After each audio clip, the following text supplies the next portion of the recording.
The lie that the presidential election was stolen is insidious. It preys on those who love their country. It is a door Donald Trump opened to manipulate Americans to abandon their principles, to sacrifice their freedom, to justify violence, to ignore the rulings of our courts and the rule of law.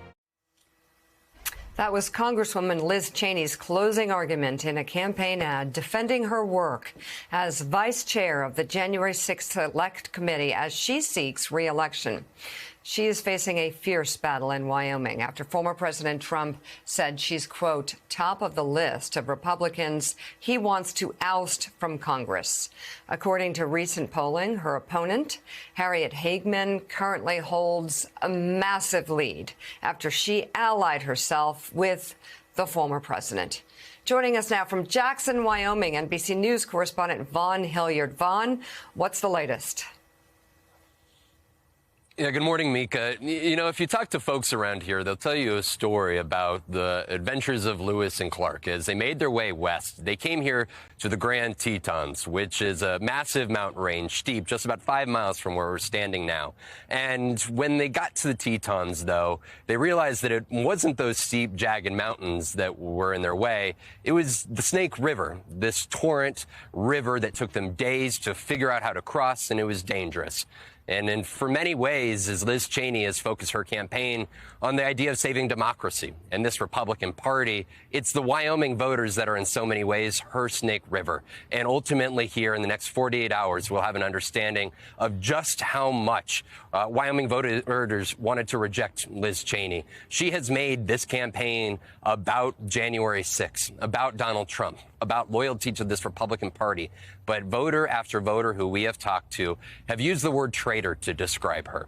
Betrayal. This is a family that was first elected to this lone congressional seat back in 1978 when Dick Cheney represented the state. The Cheney side of the Republican Party will tell you that the Cheneys have never lost here in Wyoming. Yet tomorrow, she is on the cusp of that happening. I was talking with several Hageman aides just last night, and the way they put it to me was that Liz Cheney made January 6th and Trump her number one issue. But in their own internal numbers, just 12% of Wyoming voters here said that January 6th was their top issue. And that is why when you saw Donald Trump come here earlier this summer, you saw thousands line up in the biggest gathering here in Wyoming history. And the Cheney side of this, they're relying on Democrats to come out and vote and change their party registration tomorrow, which they are able to do here in the state of Wyoming. But the Hageman folks, they were telling me, look, Liz Cheney could get every single registered Democrat here to come out and vote for her tomorrow, and it still wouldn't be enough for them to pull off a win against Hageman. My goodness. And what then for Liz Cheney? Does she just head home and, find something else to do? Or do you see perhaps another political run for office for Dick Cheney's daughter? By the way, the ad that her father did for her was really compelling. And yet you knew when you watched it that it would be almost an impossible feat in Wyoming, in Trump country, for her to prevail. Is there a political future beyond Congress for Liz Cheney?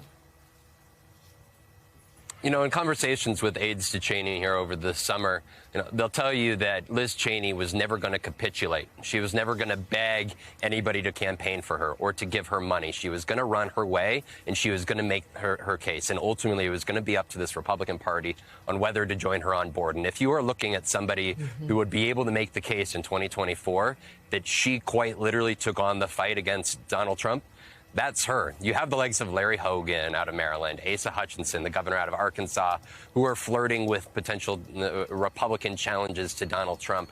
But it's Liz Cheney who has shown she can raise millions of dollars and would be able to make the case to voters that, ultimately we'll see where these investigations go, but she could make the case that she was right.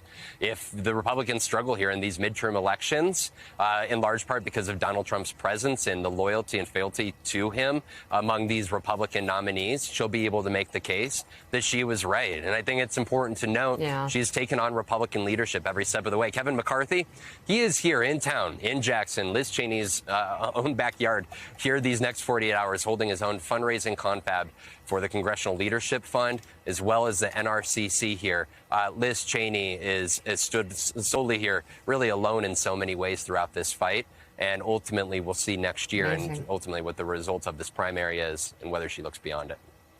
NBC's Vaughn Hilliard reporting for us from Jackson, Wyoming. Thanks very much. We'll see you tomorrow. And still ahead.